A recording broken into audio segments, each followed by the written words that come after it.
Sebab dia batuk kan penat. Cik ni batuk penat. Kalau masuk hospital dulu batuk sampai berdarah. Batuk berdarah. Dah lama dah makan ubat kerjaan, makan ubat penadol, makan ubat batuk. Dia sembuh, hilang sekejap, jadi balik. Kemas rumah tu biasalah kalau habuk sangat tu. Dia jadi juga batuk, kadang makan silap ke.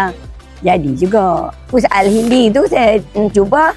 InsyaAllah dalam masa seminggu tu batuk berkurangan, penat pun hampir hilang kan. Tapi sekarang Alhamdulillah dah. Tak ada dah batuk dah. Kadang cik duk bila batuk cik tengok kan tak ada dah. Alhamdulillah. Cara makan dia sebiji pagi, sebiji malam. Sebiji nak tidur tu makan. Cik makan pagi sebiji. Malam nak tidur cik makan sebiji. Kita makan ubat yang menyembuhi Allah. Kita yakin insya-Allah pun ada sunnah Nabi sama kan. Nak pesanan pada orang yang selalu batuk, amalkanlah kus ini. Alhamdulillah. Cubalah.